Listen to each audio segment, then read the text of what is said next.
میرے معزز بزرگوں، بھائیوں اور دوستوں، السلام علیکم ورحمۃ اللہ وبرکاتہ۔ اس مبارک مہینے کا یہ آخری جمعہ ہے، بڑا ہی بابرکت، اللہ رب العزت کے ہاں فضیلت و شان والا دن ہے، اور رمضان المبارک کے آخری عشرے کو، جس کا یہ آخری جمعہ ہے، رسول اللہ صلی اللہ علیہ وآلہ وسلم نے جہنم سے آزادی کا عشرہ قرار دیا ہے۔ جہنم سے آزادی کا مطلب یہ ہے کہ اس مبارک اور فضیلت والے عشرے میں چونکہ اللہ رب العزت ہر دن لاکھوں انسانوں کو جہنم سے آزادی عطا فرماتے ہیں، وہی اللہ تعالیٰ اس ماہ مقدس کے اس آخری عشرے کی آخری رات کو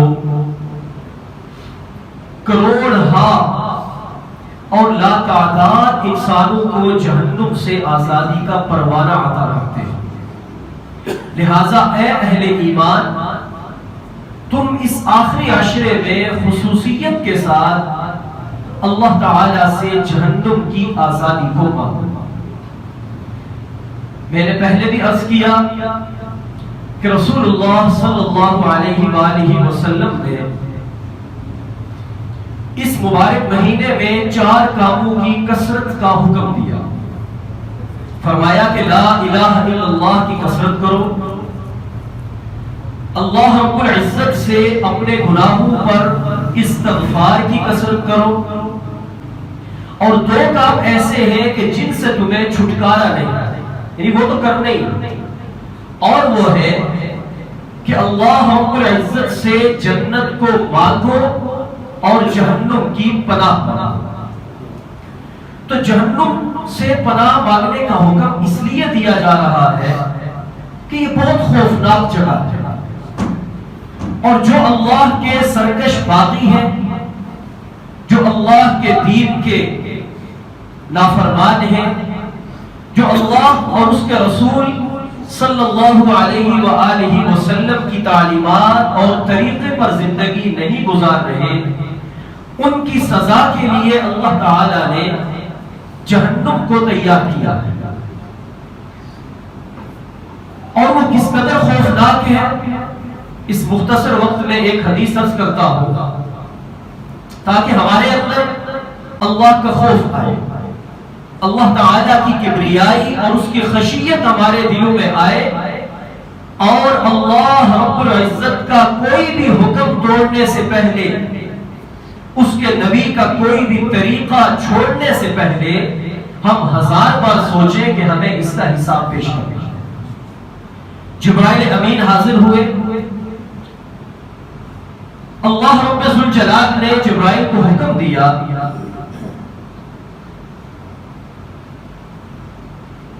کہ جاؤ اور داروغہ جہنم سے جا کر کہو کہ اللہ تعالیٰ یہ فرما رہے ہیں کہ اس کے بندے عادل اور اس کی ذریت اور اولاد کے لیے تھوڑی سی آگ جہنم سے دے دو تاکہ وہ اپنے کھانے پکانے کا سامان دنیا میں کر سکے۔ سوال سمجھ میں آ گیا؟ جبرائیل امین اللہ کے نبی کے پاس حاضر ہوئے تو آقا علیہ السلام نے ان سے یہ استفسار کیا، جس پر آگے یہ حدیث مبارکہ ہے کہ اے جبرائیل امین، مجھے ذرا جہنم کے حالات بتاؤ۔ تو پہلے انہوں نے عرض کیا کہ اللہ رب ذوالجلال نے جہنم کی آگ کو بھڑکانے کے لیے 1000 سال روشن کیا، جس سے وہ تیز سرخ ہو گئے۔ ہماری آگ کس رنگ کی ہے؟ آپ اگر بتا دیں۔ کیوں جی، سب کے گھر میں آگ روشن ہوتی ہے، کس رنگ کی ہے؟ سرخ رنگ کی ہے یا زرد رنگ کی ہے؟ تو جبرائیل امین فرماتے ہیں کہ اس کے بعد اللہ رب العزت نے 1000 سال مزید جہنم کی آگ کو بھڑکایا جس سے وہ زرد ہو گئے. پھر مزید 1000 سال جہنم کی آگ کو بھڑکایا جس سے وہ تاریک رات کی طرح سیاہ ہو گئی، اور 3000 سال کے بھڑکانے کے بعد اب وہ آگ اپنی پوری شدت کے ساتھ سیاہ رنگ کے ساتھ جہنم میں موجود ہے. اور پھر عرض کیا کہ مجھے اللہ تعالیٰ نے اس طرح یہ حکم دے کر داروغہ جہنم کے پاس بھیجا. میں نے جا کر اس سے یہ کہا تو داروغہ جہنم نے آگے سے کہا کہ کتنی آگ چاہیے جو تم دنیا والوں کے لیے لے جاؤ اور وہ کھانے پینے کا سامان کر سکے. تو جبرائیل امین فرماتے ہیں کہ میں نے عرض کی کہ ایک چوہارے کے برابر دے. یہ کوئی لطیفہ نہیں، اللہ کے نبی علیہ الصلوۃ والسلام کی حدیث مبارکہ عرض کر رہا ہوں. تو داروغہ جہنم آگے سے کہنے لگا کہ چوہارے کے برابر اگر آگ میں نے تمہیں دے دی اور تم اسے لے گئے تو 7 آسمان 7 زمینیں اس کی تپش سے پگھل جائیں، ان کا وجود باقی نہیں رہے. جبرائیل امین فرماتے ہیں کہ میں نے کہا کہ چوہارے کی گٹھلی کے برابر دے دو. کھجور کھاتے ہیں آپ افطاری میں، یہ چوہارا ہے اور اس کے اندر جو گٹھلی ہے اس کو پھینک دیتے ہیں. تو داروغہ جہنم آگے سے کہنے لگے کہ اگر میں نے آپ کو جہنم کی آگ چوہارے کی گٹھلی کے برابر دے دی، آپ دنیا میں لے جائیں گے، لیکن نہ تو اس کے بعد کبھی زمین پر بارش کا کوئی قطرہ ٹپکے گا اور نہ پوری زمین پر کہیں کوئی سبزہ ہوگا. اتنی جہنم کی آگ خوفناک ہے کہ اس کی ایک گٹھلی کا 7 زمینوں پر یہ اثر ہوگا.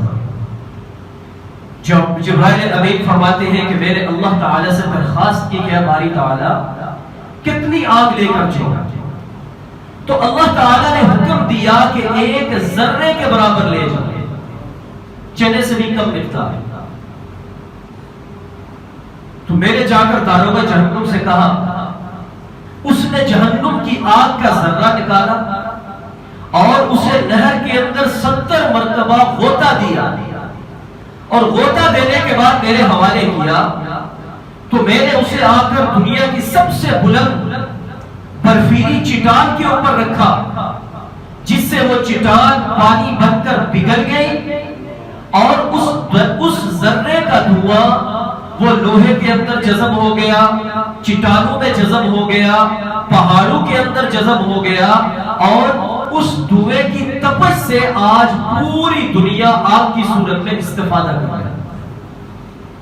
یہ اس جہنم کے ذرے کے دھوئے کی وہ آگ ہے کہ جس کی آج ہم تپش برداشت نہیں کر سکتے. ایک لمحے کے لیے اگر ہم اپنی ہتھیلی پہ شعلہ رکھیں ہم نہیں رکھ سکتے، موم بتی کو ہتھیلی کے نیچے جلا کر رکھیں، چولہے پر ہاتھ رکھیں، ہم برداشت نہیں کر سکتے. میرے بھائی وہ جہنم جسے اللہ رب العزت نے 3000 سال بھڑکایا، اس کی آگ کی تپش کا کیا حال ہے.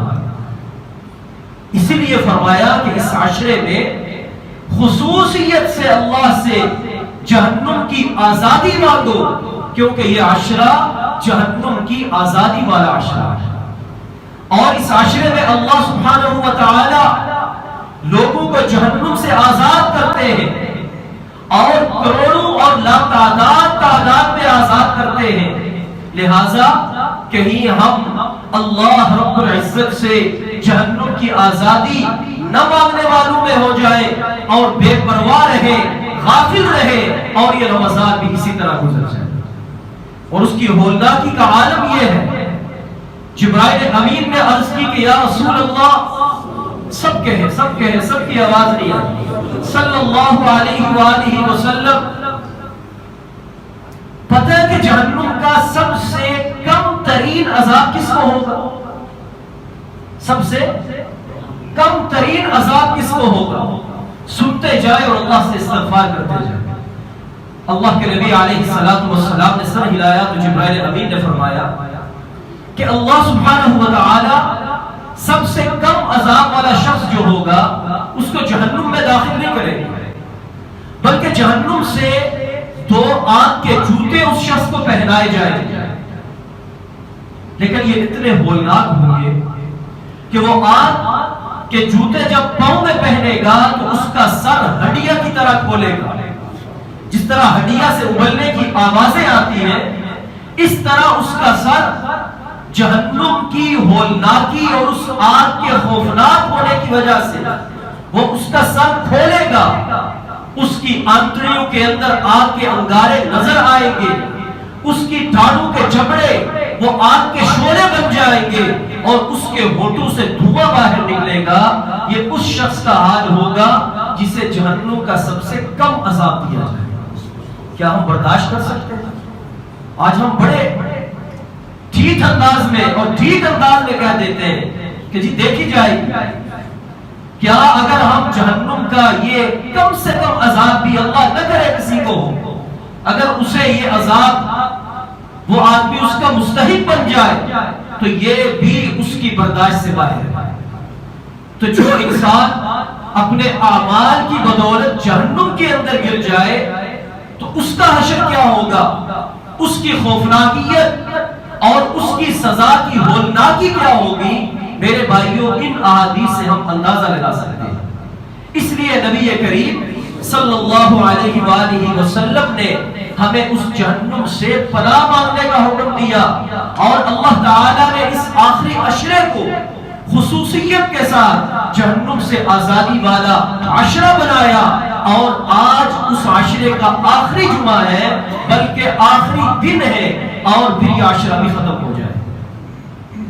اللہ کے نبی علیہ السلام بیٹھے ہیں، جبرائیل امین آئے تو آپ نے جہنم کے بارے میں پوچھا، تو جبرائیل امین سے پوچھا کہ کیا وہ ایک ہی جگہ ہے یا اوپر تلے منزلیں ہیں؟ تو جبرائیل امین نے عرض کی کہ یا رسول اللہ صلی اللہ علیہ وسلم، اللہ تعالیٰ نے جہنم کی منزلیں بنائی اور 7 منزلیں ہیں، ہر نیچے والی منزل کی تپش، اس کا عذاب، اس کی ہولناکی اوپر والی منزل سے زیادہ سخت اور زیادہ بری۔ اللہ کے نبی علیہ السلام نے پوچھا کیا جبرائیل وہ کس اعتبار سے منزلیں ہیں؟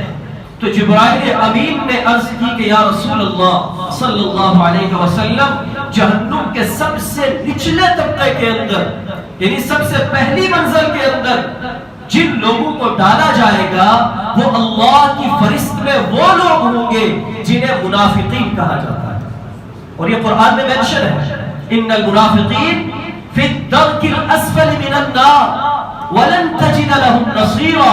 اللہ فرماتے ہیں کہ بے شک منافقین جہنم کے سب سے پچھلے طبقے میں ہوں گے اور ہرگز وہ کسی کو اپنا مددگار نہیں پائیں گے۔ منافقین کی ڈیفینیشن، اس کی تعریف شریعت نے کس کو منافق کہا؟ منافق اسے کہا جاتا ہے کہ جو بظاہر تو اسلام کا دعوے دار ہو، بظاہر تو اسلام سے بڑی محبت کی باتیں کرے، اسلامی شکل و صورت بھی اپنائے، لیکن اس کے دل کے اندر ایمان نہ ہو، اس کے دل کے اندر اللہ کی، اس کے پیارے حبیب صلی اللہ علیہ وسلم کا بغض اور عداوت موجود ہو، اسے منافق کہا جاتا ہے، جس کے 2 چہرے ہیں۔ قرآن مجید کی سورہ بقرہ کے پہلے رکوع میں، دوسرے رکوع میں اللہ تعالیٰ یہی فرماتے ہیں کہ منافق لوگ ہیں جب آپ کے پاس آتے ہیں تو آپ کو کہتے ہیں کہ ہم آپ کے ساتھ ہیں، لیکن جب اٹھ کر کفار کی مجلس میں جاتے ہیں تو وہاں ٹھٹھے مارتے ہیں، ہنستے ہیں، اور کیا کہتے ہیں؟ الا سن لو، ہم تو ان کے ساتھ استہزاء کرنے والے ہیں، ہم تو اللہ کے نبی اور ان کے صحابہ کے ساتھ مذاق کرنے والے ہیں، ہم تو تمہارے ساتھ ہیں۔ اور مسلمان معاذ اللہ بیوقوف ہیں کہ انہیں اس بات کا پتہ نہیں چلتا۔ اللہ تعالیٰ نے فرمایا الا انہم هم السفہاء ولکن لا یعلمون، اے منافقین کی جماعت سن لو کہ تم ہی بیوقوف بھی ہو، تم ہی اللہ رب العزت کے ہاں جہنم کے نچلے درجے میں جانے والے ہو، لیکن تمہیں اس بات کی خبر نہیں۔ میرے بھائیوں، ہم اللہ تعالیٰ کے ساتھ منافقت نہ کریں، یہ اللہ کو بہت ناپسندیدہ ہے. ہم عبادت کریں تو خالص اللہ کے لیے کریں, اس میں لوگوں کا دکھلاوا نہ ہو. ہم اللہ کے راستے میں دیں تو خالص اللہ کے لیے دیں, اس میں لوگوں کے لیے دکھلاوا نہ ہو. اگر دکھلاوا ہوگا تو یہ اللہ کے ساتھ منافقت ہے. اسی طرح اللہ کے نبی صلی اللہ علیہ وسلم نے فرمایا آیت المنافق ثلاث, منافق کی 3 بڑی نشانیاں ہیں. تو کیا جو نشانیاں نبی کریم بیان فرما دے اس کے اندر کوئی شک ہے؟ اللہ تعالیٰ نے آپ کو نبی بنایا, ہماری طرف مبعوث کیا, کائنات کا سب سے سچا انسان بنایا. ہمارے لیے وہ بات پتھر پہ لکیر ہے اور سب سے سچی بات ہے جو اللہ کے نبی نے ارشاد فرمایا منافق دیکھنا ہو 3 باتیں کسی میں دیکھ لو. اذا حدث کذبا, جب بات کرے جھوٹ بولے. اور دوسری حدیث میں فرمایا کہ مومن کچھ بھی کر سکتا ہے, جھوٹ نہیں بول سکتا. ہم صرف اس لیے عرض کر رہا ہوں, آخری عشرہ ہے, آخری جمعہ ہے, جہنم سے آزادی والے دن ہیں. ہم سوچیں کہ ہم اپنے مطلب کے لیے, مفاد کے لیے, جھوٹی عزت کے لیے, اگلے کو دھوکہ دینے کے لیے, غدر کے لیے, چند ٹکوں کے پروفٹ کے لیے ہم کس طرح منہ بھر کے جھوٹ بول دیتے ہیں اور پھر اس پر اتراتے بھی ہیں کہ میں نے تو فلان کو ایسا چونا لگایا کہ اس کو سمجھ ہی نہیں آئی. کیا ہم ایسا کرتے کہ نہیں کرتے؟ اللہ کے نبی کی مبارک زبان سے ارشاد ہے آیت المنافق ثلاث, منافق کی 3 نشانیاں ہیں, جب بات کرتا ہے جھوٹ بولتا ہے. تو اگر ہم ہر بات میں الحمدللہ جھوٹ نہیں بولتے, لیکن 100 میں سے اگر 25% بھی بولتے, 50% بھی بولتے, تو کسی نہ کسی درجے میں اس میں شامل تو ہو گئے. تو نکلنا کب ہے کہ جب ہم جھوٹ سے نفرت کریں گے.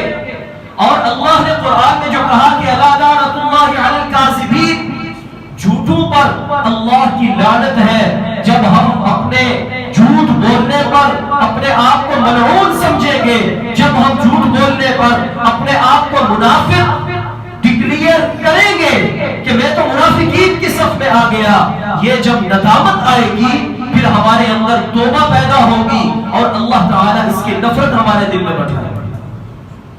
وَإِذَا وَعَدَ أَخْلَفَ, فرمایا جب کسی سے زبان کرے, جب کسی سے وعدہ کرے, جب کسی سے معاہدہ کرے, جب کسی کو اپنی زبان دے دے, اس زبان کا پاس نہ کرے, اس معاہدے کو پورا نہ کرے, اس وعدے کو ایفا نہ کرے. اللہ کے نبی صلی اللہ علیہ وسلم نے ارشاد فرمایا سمجھ لو کہ یہ شخص منافق ہے. دوسری نشانی وَإِذَا اؤْتُمِنَ خَانَ, آپ علیہ السلام نے فرمایا کہ جب تم اس کے سپرد کوئی امانت کرو تو اس امانت کے اندر گڑبڑ کرے, اس میں خیانت کرے, ڈنڈی مار دے.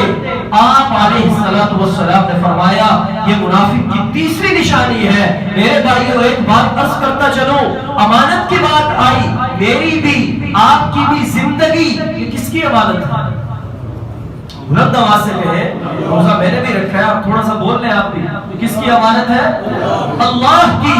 تو ہم اللہ تعالیٰ کے حکموں کو توڑ کر کیا اس کی امانت کی حفاظت کر رہے ہیں یا امانت میں خیانت کر رہے ہیں؟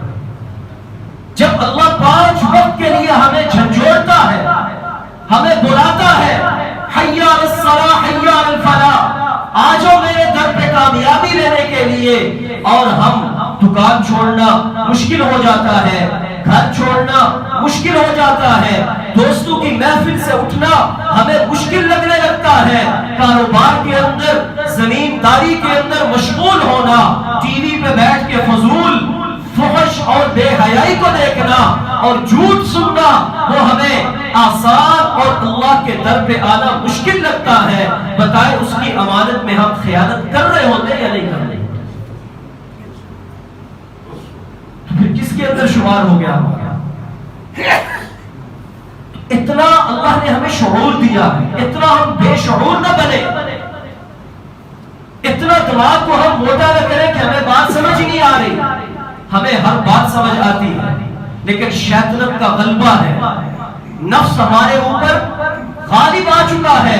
یہ رمضان کا مہینہ اللہ نے اسی لیے دیا کہ سرکش شیاطین کو جکڑ کر سمندر میں ڈال دیا گیا اور فرمایا صرف اپنے نفس کو کھانا پینا چھوڑ کر پیاس پانی چھوڑ کر اس نفس کو کمزور کرو، اس مہینے میں مشقت کرو، تقوی اپنے اندر لانے کی، اللہ کا خوف لانے کی، اس کی خشیت لانے کی ایکسرسائز اور پریکٹس کرو تاکہ باقی پورا سال تمہارے اندر اللہ رب العزت کی نورانیت رہے، اس کے نبی کے طریقوں کی اہمیت رہے، اور تمہیں پتا ہو کہ میرا جسم میرا نہیں، میرا جسم میری مرضی نہیں، بلکہ میرے جسم پر اس رب کی مرضی چلے گی جس رب نے مجھے یہ جسم امانت دیا ہوا ہے۔ آج اللہ تم کا حکم کر دے تمہارا دھڑ فارغ زدہ ہو جائے، تمہارے اعضاء تمہارے قابو میں نہ رہے، تمہارے جسم پہ لرزہ اور راشداری ہو جائے، تو کون ہے جو اللہ واحد مالک کو قہار کے آگے سوال کرے کہ باری تعالیٰ میرے ساتھ یہ کیوں ہوا ہے؟ میرے بھائیو پھر وقت گزر جاتا ہے، پھر انسان پچھتاتا تو ہے، پریشان تو ہوتا ہے، لیکن اس کا حل پھر نہیں نکلتا۔ آج اللہ نے مہلت دی ہے، آج اللہ نے موقع دیا ہے، آج اللہ نے وقت دیا ہے، آج اللہ رب ذوالجلال نے ہمیں وقت کے ساتھ ساتھ گولڈن چانس دیا ہے، اس رمضان کی صورت میں، اس آخری جمعہ کی صورت میں، اس آخری عشرے میں جہنم سے آزادی کو مانگنے کی صورت میں۔ اور اللہ کے نبی نے فرمایا کہ انما الاعمال بالخواتیم، اعمال کا دار و مدار خاتمے پر ہوتا ہے۔ ہم اگر باقی دنوں کے اندر سستی کر بھی لی، اللہ رحمان بھی ہے، رحیم بھی ہے، غفور بھی ہے، مہربان ہے، ہم آخری دنوں کے اندر اللہ سے توبہ کر لیں، اللہ کے در پہ آ جائیں، اس کے در پہ جھک جائیں، جہنم سے آزادی کو مانگ لیں، اور اس امانت کے اندر جو جسم کی صورت میں اللہ نے ہمیں عطا کی، اور اس امانت کی حفاظت کے لیے ہمیں نبی کریم صلی اللہ علیہ وسلم کی مبارک شریعت اور آپ کا طریقہ دے دیا کہ اس پر چل کر تم اس جسم کی حفاظت کر سکتے ہو۔ میرے بھائیوں فَفِرُّوا إِلَى اللَّهِ، آج رمضان کے ان آخری ایام کا تقاضا یہ ہے کہ ہم اپنے رب کی طرف رجوع اختیار کریں، ہم رب کی طرف لوٹ آئے، ہم اللہ کے در پہ واپس آ جائیں اور اللہ تعالیٰ سے جہنم کی آزادی کو مانگیں۔ روایت میں آتا ہے کہ جب رمضان کی آخری رات آتی ہے، اللہ کے ہاں اسے لیلۃ الجائزہ یعنی انعام والی رات قرار دیا گیا، اور اس رات رب کبریا فرشتوں کو سامنے حاضر کر کے ارشاد فرماتے ہیں، بتاؤ اس مزدور کی مزدوری کیا ہے جو کام پورا کر چکا۔ دنیا کے اندر کیا دستور ہے؟ مزدور کی مزدوری پوری ادا کر دی جائے، اور آپ ایسے ہی کرتے تو ہم بھی اللہ کے مزدور ہیں۔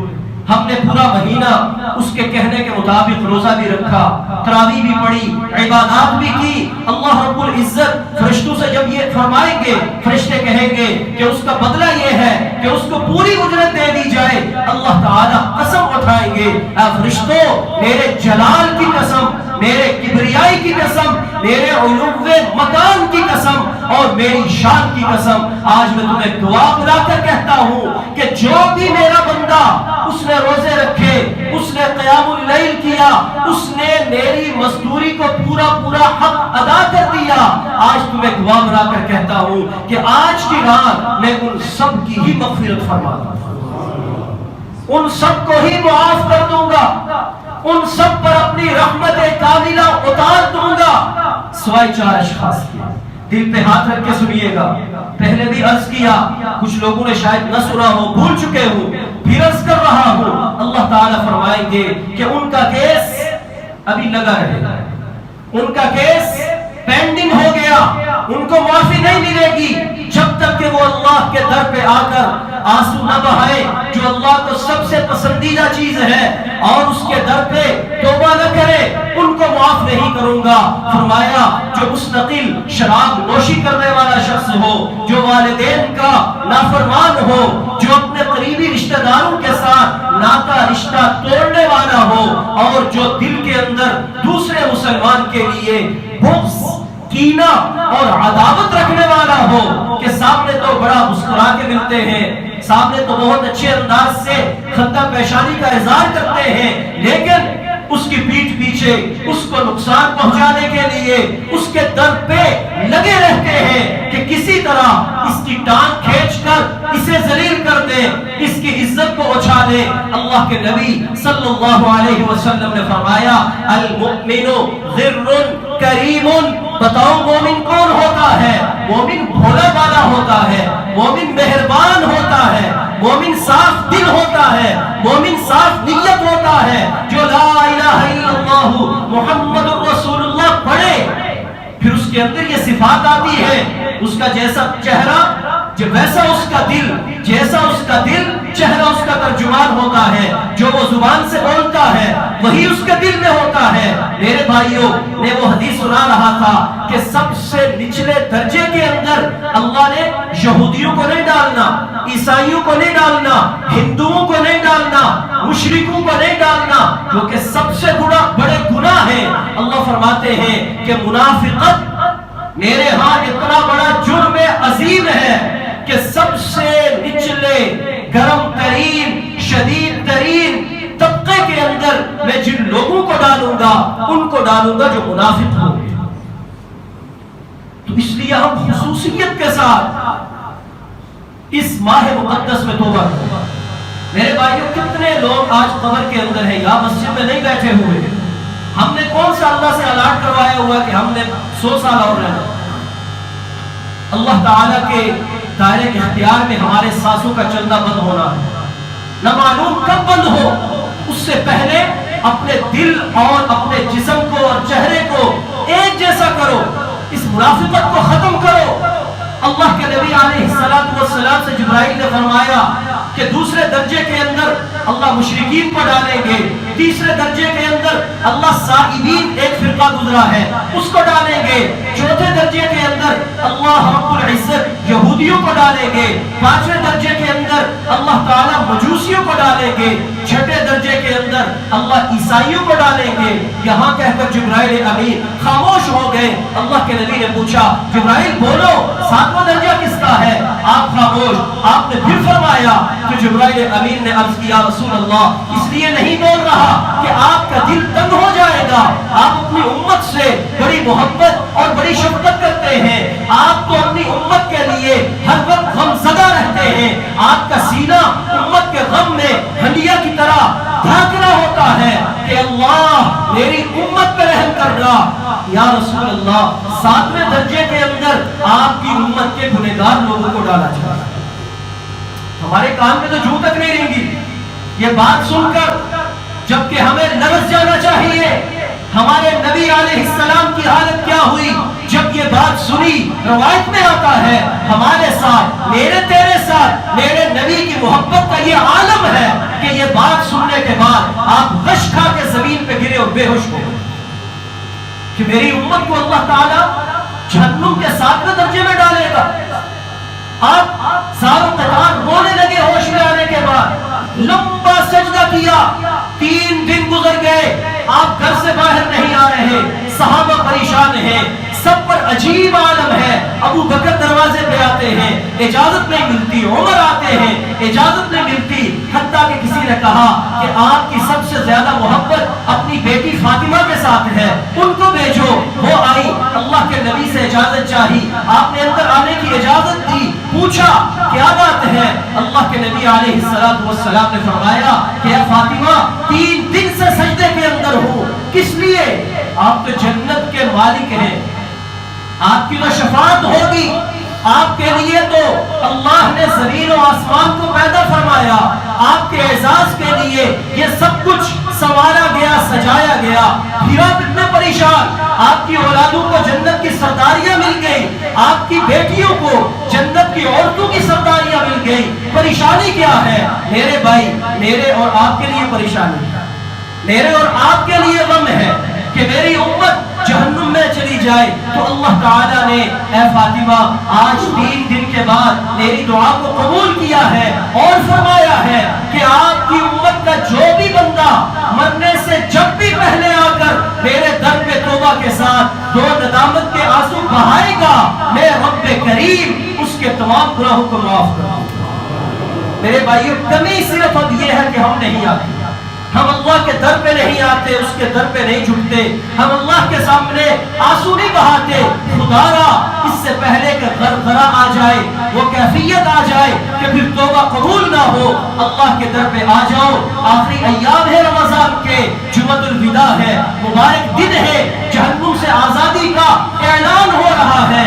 اللہ رب العزت ہم تمام انسانوں کو خالص مومن بناتے ہوئے جہنم سے آزادی مانگنے کی اور توبہ کی توفیق عطا فرمائے۔ وآخر دعوانا الحمدللہ رب العالمین۔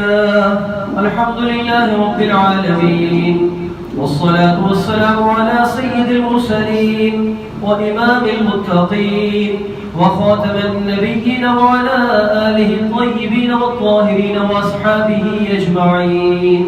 أما بعد، قال الله تعالى في القرآن الحكيم والفرقان المجيد: أعوذ بالله من الشيطان الرجيم. يا أيها الذين آمنوا توبوا إلى الله توبة نصوحا. بارك الله لنا ولكم في القرآن العظيم، ونفعنا وإياكم بالآيات والذكر الحكيم. أستغفر الله لي ولكم ولسائر المسلمين فاستغفروه إنه هو الغفور الرحيم.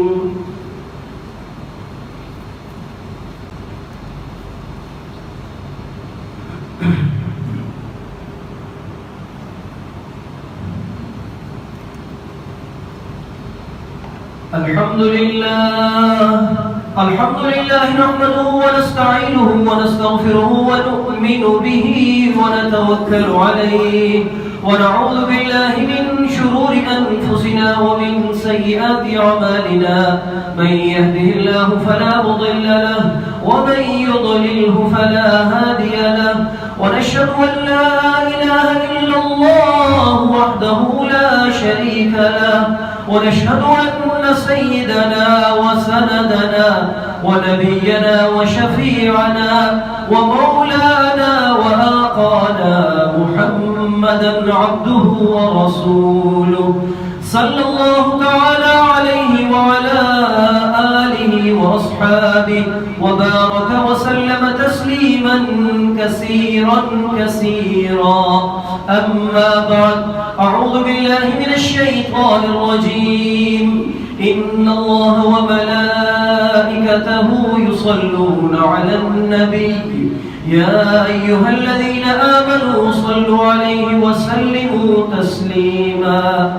اللهم صل على سيدنا ومولانا محمد عبدك ورسولك، وصل على المؤمنين والمؤمنات والمسلمين والمسلمات الأحياء منهم والأموات، وبارك على سيدنا ومولانا محمد وأصحابه، خصوصا خلفاء الراشدين المهديين وأهل بيته وعامة أهل إيمانه أجمعين.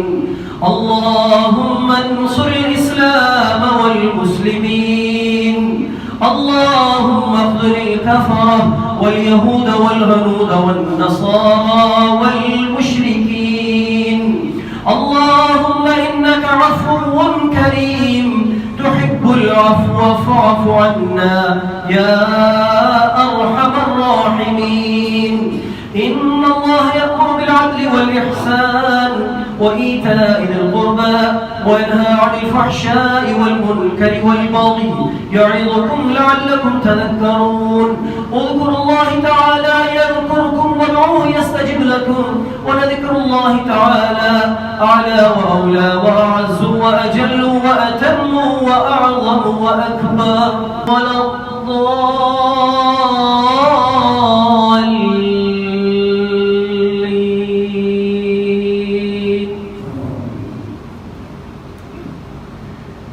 والسابقون السابقون أولئك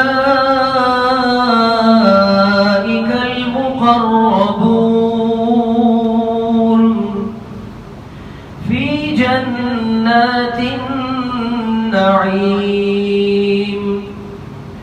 ثلة من السلام عليكم ورحمة الله السلام عليكم ورحمة الله. اپنی دعاؤں کے اندر جتنے مرحومین ہیں ان سب کو خصوصاً یاد رکھیں. اقداد صاحب کا انتقال ہوا، ان کی مغفرت کے لیے دعا فرمائیں. اسی طریقہ سے اس مسجد کے اندر اور جن جن مساجد میں جتنے اعتکاف والوں نے اعتکاف کیا، اللہ تعالیٰ سب کا اعتکاف اپنی بارگاہ میں قبول بھی فرمائے اور انہیں اس اعتکاف کی حفاظت کرنے کی توفیق عطا فرمائے. انشاءاللہ العزیز نماز عید الفطر جامع مسجد موٹا غربی میں 8 بجے ادا کی جائے گی. انشاءاللہ العزیز نماز عید الفطر 8 بجے ادا کی جائے گی اور تمام احباب سے درخواست ہے کہ گھروں میں رہنے کے بجائے اس مملکت خداداد اسلامیہ میں مسجدوں کا رخ کریں، اللہ کے گھروں کو آباد کریں. ویسے بھی اس وقت حکومت کی طرف سے لاک ڈاؤن مکمل طور پر کھل چکا ہے، بازار کھلے ہوئے ہیں، مارکیٹس کھلی ہوئی ہیں، شاپنگ مال کے اندر پیر رکھنے کی جگہ نہیں. تو صرف اللہ کے گھر سے محروم نہ رہیں بلکہ اس خوف کو دور کرتے ہوئے اللہ کے در پر رجوع کرنے کے لیے پوری دل جمی کے ساتھ تمام احباب کے ساتھ بڑی محبت اور شوق کے ساتھ عید الفطر کی نماز ادا کرنے کے لیے تشریف لائے. 7:30 بجے انشاءاللہ العزیز بیان شروع ہو جائے گا اور 8 بجے نماز عید الفطر ادا کی جائے. الحمدللہ رب العالمین والصلاة والسلام علی سید المرسلین وعلى آلہ وصحبہ اجمعین. اللهم صل وسلم على سيدنا ومولانا محمد وعلى آل سيدنا ومولانا محمد وبارك وسلم وصل عليه. اللهم أنت السلام ومنك السلام تباركت يا ذا الجلال والإكرام. سمعنا وأطعنا غفرانك ربنا وإليك المصير. اللهم إنك عفو كريم تحب العفو فاعف عنا فاعف عنا فاعف عنا يا أرحم الراحمين. اللهم إنا نسألك الجنة ونعوذ بك من عذاب جهنم ونعوذ بك من عذاب جهنم برحمتك نستغيث يا عزيز يا غفار يا رب العالمين. اے اللہ ہم تجھ سے تیرا فضل مانگتے ہیں، تجھ سے تیری مغفرت کا سوال کرتے ہیں. اے اللہ تجھ سے اپنے گناہوں کی معافی کا مطالبہ کرتے ہیں. اے اللہ اپنی کم ہمتی کی اپنی غفلت کا اعتراف کرتے ہوئے تیرے حضور اے اللہ ہاتھوں کو اٹھائے ندامت کے آنسو لیے اپنی سابقہ زندگی کے سیاہ کرتوتوں پر معافی کا قلم پھیرنے کی التجا کرتے ہیں. اے اللہ ہماری معافی قبول فرما دے. اے اللہ ہم سب کے صغیرہ کبیرہ اعلانیہ پوشیدہ ظاہری باطنی جان بوجھ کر ہونے والے انجانے میں ہونے والے تمام گناہوں کو معاف فرما دے. اے اللہ اس ماہ مقدس کے طفیل، اس آخری عشرے کے طفیل، اس مبارک دن جمعہ کے طفیل اے اللہ تیرے پیارے حبیب سرکار دو عالم صلی اللہ علیہ وآلہ وسلم کے صدقے ہم تجھ سے التجا کرتے ہیں. اے اللہ ہمارے گناہوں پر رحم فرماتے ہوئے ہمارے اوپر اپنی رحمت نازل فرما. اے اللہ ہمارے اوپر مغفرت کا دروازہ کھول دے. اے اللہ ہم سب کے قلوب و اذہان کو روشن فرما دے، ایمان کے نور سے منور فرما دے، ہمارے جسموں کو نبی کی سنت سے مزین فرما دے، آراستہ پیراستہ فرما دے. اے اللہ ہمارے قدموں کو صراط مستقیم پر ڈال دے. اے اللہ ہمارے دلوں پہ زنگ پڑ چکا اے باری تعالی تیرے پیارے نبی صلی اللہ علیہ وآلہ وسلم کے صدقے اے اللہ ہمارے دل کے گناہوں کو دھو دے، ہمارے دلوں سے زنگ کو اتار دے. اے اللہ اس میں قرآن کی حلاوت اور نبی علیہ السلام کی طریقت اور سنت کو ڈال دے. اے اللہ ہمیں اپنے در پہ 5 وقت باجماعت نماز میں آ کر جھکنے کی توفیق عطا فرما. ہماری اولادوں کو صحت اور سلامتی کے ساتھ فرما بردار بنا. اے اللہ ہر ایک کی اولاد کو اپنے والدین کی آنکھوں کی ٹھنڈک بنا، دنیا اور دین میں کامیاب فرما. اے اللہ ہمارے ملک پاکستان میں استحکام امن، عدل اور انصاف کا بول بالا فرما۔ اے اللہ یہاں کی تمام اقوام کو، تمام مسالک کو باہم شیر و شکر بنا۔ اے اللہ ہمارے ملک پاکستان کی طرف اور جہاں جہاں بلاد اسلامیہ میں مسلمانوں کی طرف کفار کا ظلم و ستم ہو رہا ہے یا مکر و فریب بنے جا رہے ہیں، اے اللہ ان کے مکر و فریب کو انہی پر الٹ فرما دے۔ اے اللہ ان کے مکر و فریب کو انہی پر الٹ فرما دے۔ اے اللہ مظلوموں کا ساتھی ہو جا، مظلوموں کا والی بن جا۔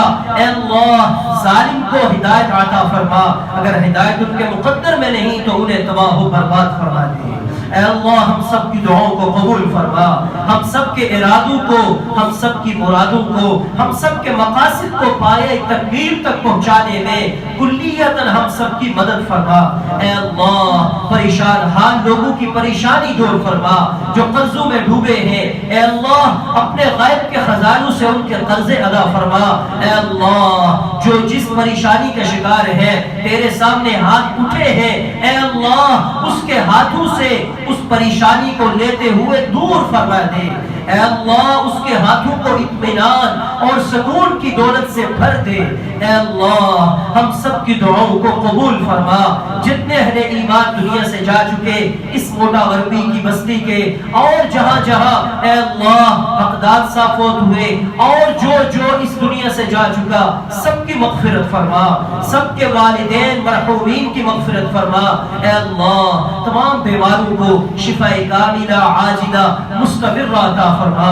ربنا تقبل منا انك انت السميع العليم وتب علينا انك انت التواب الرحيم۔ یا اللہ ہم سب روزہ داروں کے روزے قبول فرما، سب تراویح پڑھنے والوں کی تراویح قبول فرما، معتکفین کا اعتکاف قبول فرما۔ اے اللہ تیرے راستے میں نکلے ہوئے آنسو اٹھے ہوئے ان ہاتھوں کو اپنی رحمت سے مالا مال فرما دے۔